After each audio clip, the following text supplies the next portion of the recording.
Hello everyone, this is Prashant and today we have exercise problem and we have four problem right now.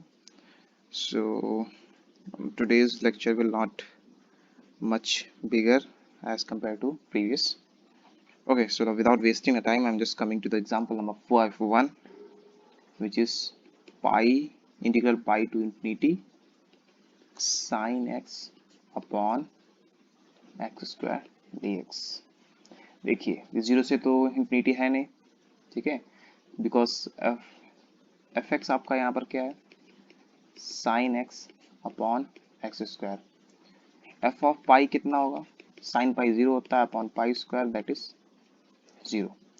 And f of infinity कितना होगा, sign infinity upon infinity बनेगा, इसलिए अब मैं limit लगा check करता हूँ क्या होगा, क्योंकि जब मुझे आइडिया नहीं होता तो लिमिट लगा देनी चाहिए और उससे पता चल जाता है कि वैल्यू कहाँ से कहाँ ट्रेंड कर रही है। देखिए साइन इंफिनिटी में ये वैल्यू क्या होती है, -1 to 1 रहेगी, ठीक है।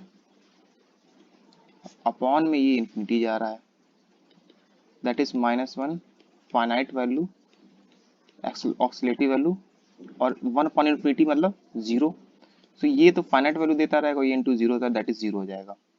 सो एफ ऑफ एक्स जो होगा वो बाउंडेड होगा, और कहाँ से कहाँ तक के लिए होगा, ये आपका होगा, इसका मिनिमम वैल्यू जीरो आ रही है।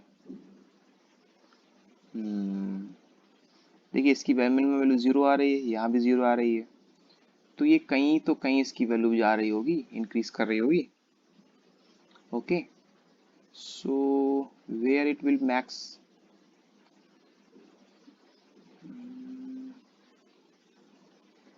For to check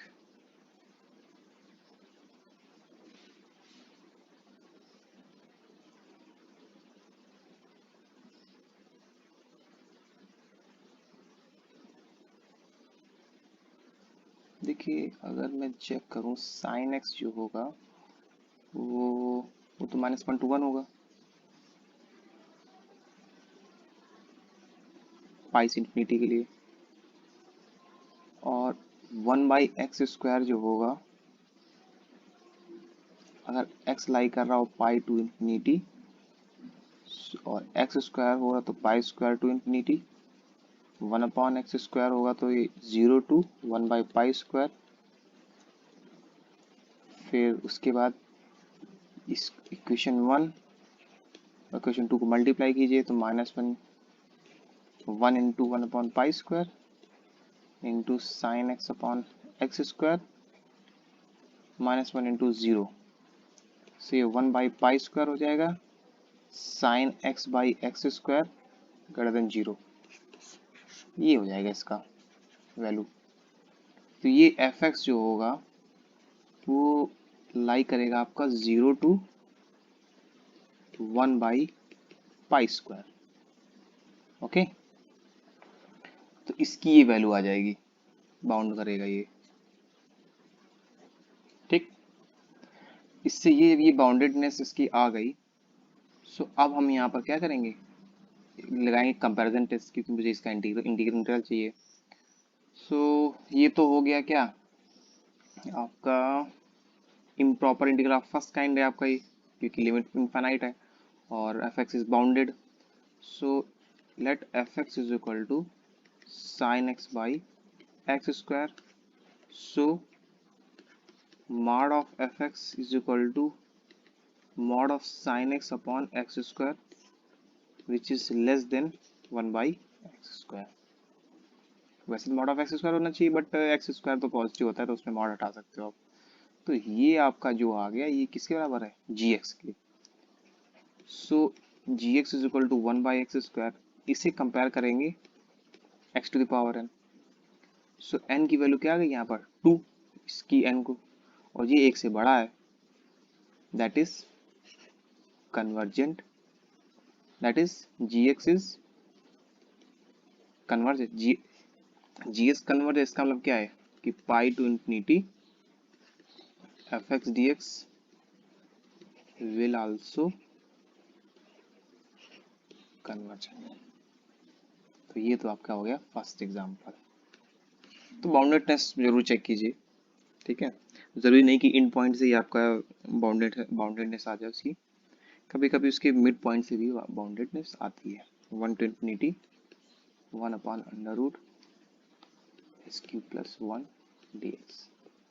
so F x क्या है, इम्प्रॉपर इंटीग्रल ऑफ, ये आपका कौन सा हो गया, लिमिट इनफाइनाइट है और बाउंडेड है, तो एफ एक्स हो गया 1/√(x³ + 1। सो एफ ऑफ 1 कितनी वैल्यू होगी, 1/√2, एंड एफ ऑफ इंफिनिटी हो जाएगा 1/√∞, that is 0.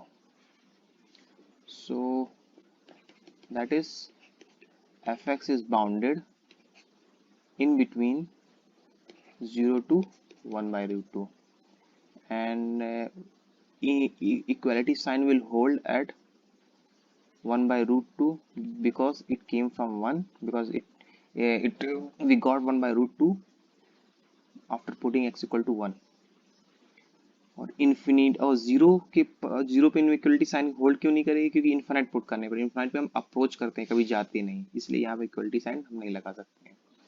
So F x तो हो गया बाउंडेड। अब आते हैं कंपैरिजन टेस्ट में।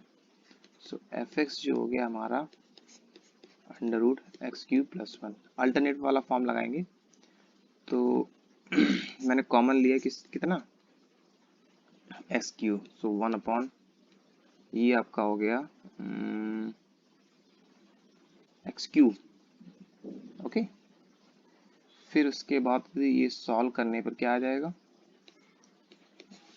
x⁴/2, रूट के बाहर ले आए हैं, और ये बचा है 1 + 1/x³।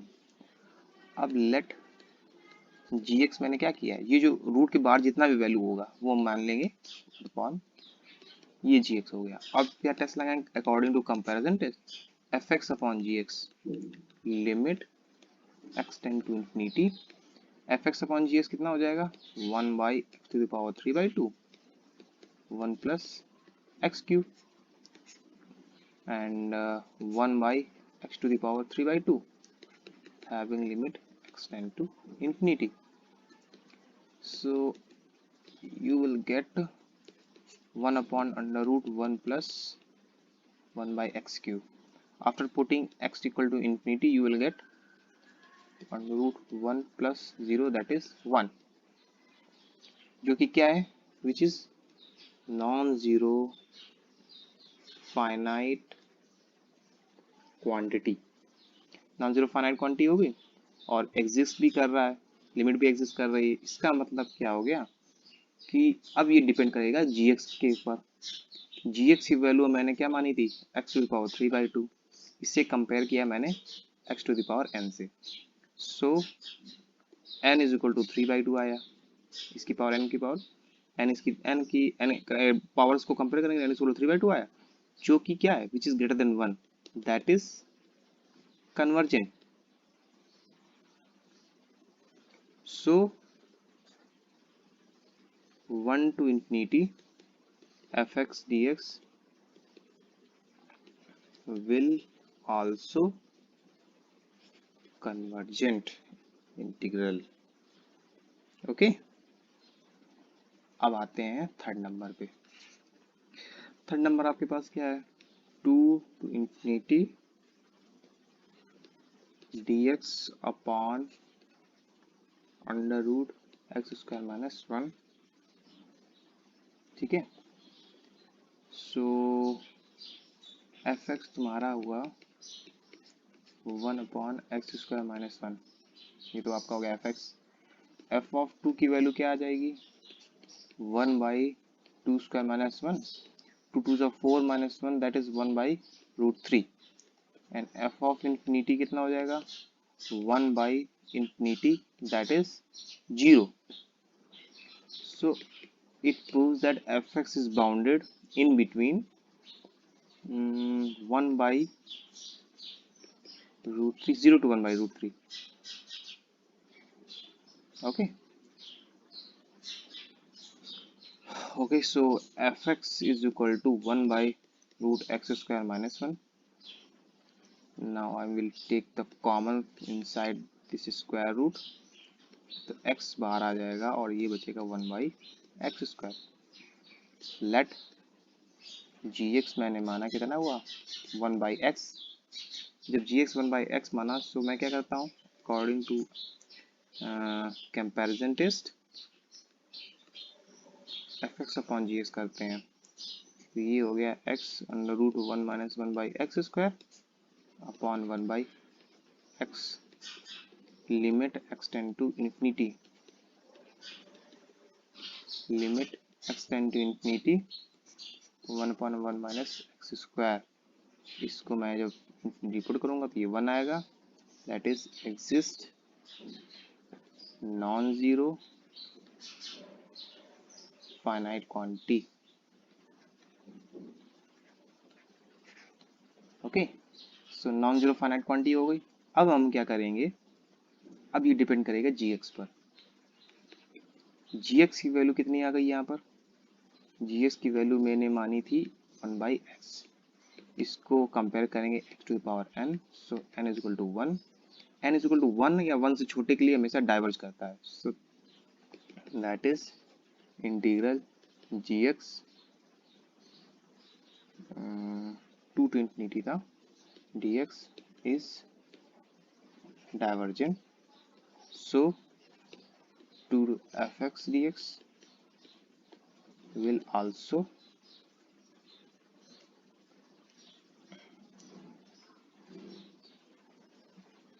डाइवर्जेंट, सो ये भी डाइवर्जेंट हो जाएगा। अब आते हैं question number 4। 0 to infinity e⁻x sin x upon x dx। देखिए f(0) की वैल्यू पहले निकालिए। f(0) जो होगा वो तो e की पावर 0 हो जाएगा। देखिए e की पावर 0 हो जाएगा और फिर ये sin 0 अपॉन 0 हो जाएगा, तो लिमिट लगाएंगे, limit x tend to 0 sin 0/0, तो डेट इज 1 हो जाएगा। सो ये टोटल वैल्यू 1 हो जाएगी। f ऑफ इंफिनिटी में आते हैं तो sin x upon e⁻x into x, इस तरह से अभी लीजिए। और अब f ऑफ इंफिनिटी निकालिए, तो ये हो जाएगा sin x वैल्यू -1 to 1 लाई करने वाली अपॉन इंफिनिटी, तो ये -1 sin x value in between 1 to 1 into 0, कि 1/∞ 0 होता है ना, 0 into finite value that is 0। So fx is bounded in between 0 to 1। Okay, ये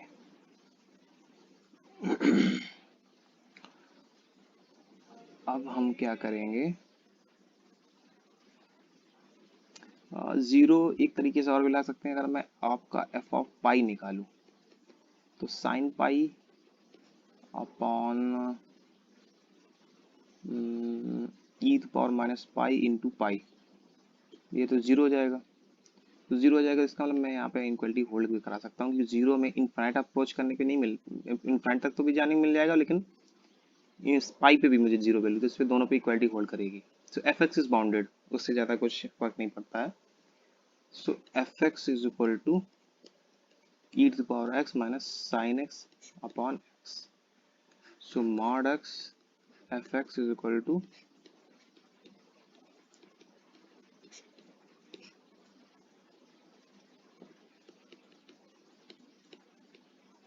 ठीक है। नहीं लिमिट अभी तो लिमिट मैंने ऑलरेडी पहले डाल रखी है ना।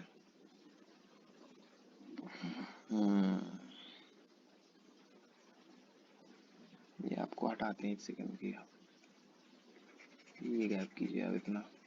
ओके, सो मॉड एफ एक्स इतना, सो ये लेस देन हो जाएगा, साइन एक्स की वैल्यू ज़्यादा से ज़्यादा 1 हो सकती है, सो ई की पावर x अपॉन एक्स। सो आपको बताया था कि e की पावर -x होता है वो छोटा होता है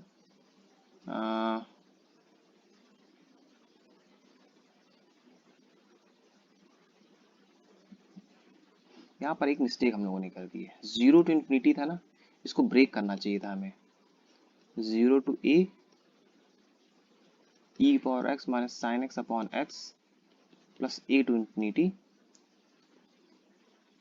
e की power minus x sign x upon x D, इसे ब्रेक करके लगाइए तो ये तो प्रॉपर इंटीग्रल हो जाएगा। ठीक है, क्योंकि 1/0 इन्फिनिटी 0, हाँ ये प्रॉपर इंटीग्रल और ये इम्प्रॉपर इंटीग्रल, तो आपका जो बाउंडेडनेस आ जाएगी इसकी बाउंड्री जो, क्योंकि एफ एक्स तो बाउंडेड हो जाएगा, ये f x equal minus sine x a to infinity के लिए बाउंडेड हो जाएगा। सो ए टू इन्फिनिटी आपका इंटरवल है ए टू इन्फिनिटी, और सो ई की पावर माइनस एक्स में मैंने पिछले क्वेश्चन बताया कि ये हमेशा इससे बड़ा होता है, ई एक्स ई की पावर माइनस एक्स, ई एक्स से ये छोटा होता है फॉर ए टू इन्फिनिटी। ठीक है, तो मैं क्या करूँगा, या आप 0 टू ए ना ब्रेक करके 0 टू 1 ले लीजिए, ये भी आपका एक पास तरीका है, 1 टू इन्फिनिटी। सो यहाँ पर 1 हो जाएगा, 1 से बड़े के लिए ये इक्वलिटी होल्ड कर जाती है। सो मैं क्या करूँगा, ये छोटा हो जाएगा x ई की power minus x upon x, x से एक्स चला जाएगा तो ये बचेगा ई की पावर माइनस एक्स, जो कि तुम्हारा क्या हो जाएगा जी एक्स, और जी एक्स क्या है, जी एक्स इज इक्वल टू ई की पावर माइनस। अब इसको इसमें कंपेरिजन टेस्ट वो अच्छा नहीं लगाएंगे, कंपेयर नहीं करेंगे, इसको सीधा सीधा क्या करेंगे, ये तो कंपेयर कर लिया मैंने कंपेरिजन टेस्ट, अब इसको ई की पावर माइनस एक्स को चेक करना है, ये कन्वर्ज होगा कि डाइवर्ज होगा, और मुझे 1 टू इन्फिनिटी के लिए चेक करना है। सो ई की power minus x upon -1 1 to infinity, वैसे से डायरेक्ट भी कर सकते हो लिमिट लगाए बिना, तो ये 0 -1 हो जाएगा, दैट इज 1। तो ये एग्जिस्ट कर रही है ना and finite quantity, so gx is converge, so gx is converge, कितना पूरा टोटल 1 टू इन्फिनिटी dx, ये टोटल कन्वर्ज करेगा तो तुम्हारा जो हो गया एफ एक्स डी एक्स कहाँ से कहाँ तक 1 to infinity will also converge. So आपका ये पार्ट भी कन्वर्ज हो जाएगा, ये भी कन्वर्ज होगा, तो कन्वर्ज प्लस कन्वर्ज कन्वर्ज हो जाएगा, तो आपका ये आंसर आ गया। ठीक है, तो बाउंड्री आप निकाल लीजिएगा, मैं उस पर ज़्यादा नहीं जाऊँगा क्योंकि बहुत सारे क्वेश्चंस कराए हैं आपको। ठीक है, सो यहाँ से ये लेक्चर आपका कंपैरिजन टेस्ट का फिनिश हुआ, and thank you. Next chapter में मैं आपको बताने वाला हूँ the mu test, okay, how you can apply the mu test improper integral. ठीक है, सो ये बहुत ही इंपॉर्टेंट पॉइंट है और ये बहुत जगह यूज होने वाला है, so have patience, I will deliver this mu test in new lectures, and thank you so much for watching my lecture, and thank you, uh, please share and subscribe. All right, so thank you, Jai Hind.